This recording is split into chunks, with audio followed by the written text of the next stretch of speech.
Bueno, buenas noches. Este es mi trabajo de análisis del mundo contemporáneo de el tema itinerario de la modernidad para la materia de, bueno, como dije anteriormente, análisis del mundo contemporáneo. Mi nombre completo es Matías Nicolás Gordillo.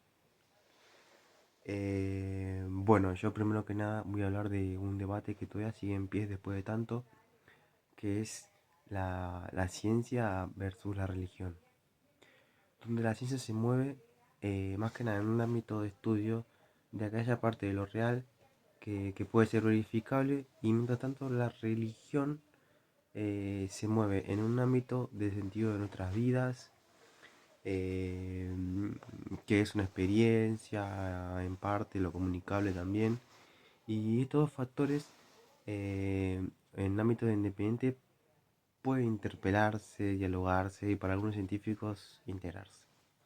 No obstante, la ciencia y la religión tienen algo en común, que cuando llegan al fondo de lo real encuentran el misterio, y aquello que no sabemos muchas veces nos emociona.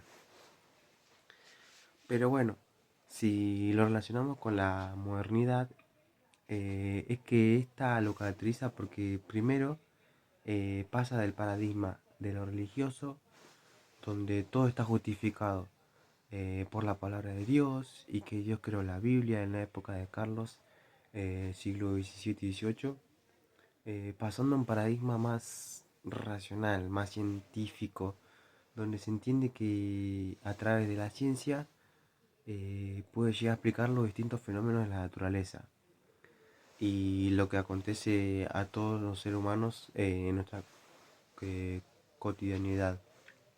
Entonces se pasa de una explicación mítica religiosa a una expresión más científica o más biológica científica, donde el principal precursor es Kant. Otra característica que tenía la modernidad era el iluminismo y el romanticismo, donde buscaba iluminar esta faceta oscura que es todo lo opuesto a la religión o a lo religioso, que venía después de la Edad Media, con la religión que sería una característica principal de la modernidad, donde buscaba utilizar la razón para justificar los acontecimientos de la vida cotidiana en todos sus aspectos. Esto también, además de la religión versus la ciencia, es también relacionable con las cuestiones sociales que, que pasa hoy en día, donde hay un pensamiento un poco más frío o racional que atenta con el tema de vincular cuestiones que no tienen tanto que ver con la ciencia. Por ejemplo, la empatía que tienen las personas cuando estás hablando con uno y se basa más que nada en la ciencia, queda como un poco más frívolo y olvidas cuestiones que a veces no tienen tanto que ver con la ciencia. Hasta el día de hoy se busca gestar una unión entre la ciencia y la religión. Seguimos yendo de un lado a otro donde uno lo justifica Dios y otro la ciencia.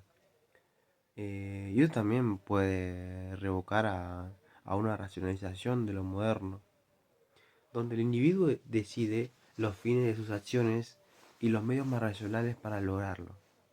Como por ejemplo, en el mundo de las religiones está la capacidad de elegir los medios para alcanzar los fines propuestos por la sabiduría de Dios. Em, y a veces, no solo por tema de religión o ciencia, uno busca una postura o se pregunta las posturas o los puntos de vista para entender el mundo moderno. Y dicen que a veces hay distintas maneras de viajar a la historia que nos hacen un punto de vista fundamentalmente económico. Verlo desde otro mundo, verlo desde afuera, planteándonos una historia política, puede pensar que desde un punto de vista fisiológico se puede plantear la historia. Desde un recorrido estético de como por ejemplo las personas que recorren el mundo pueden intentar entender este fenómeno.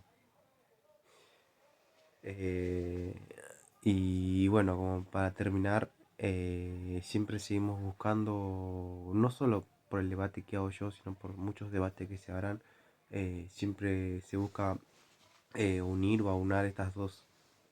estas dos cuestiones, estos dos tiempos, y más que nada lo que buscamos es tratar de unir o que la ciencia sea un poco más humana y que la religión sea un poco más científica. Este sería mi trabajo.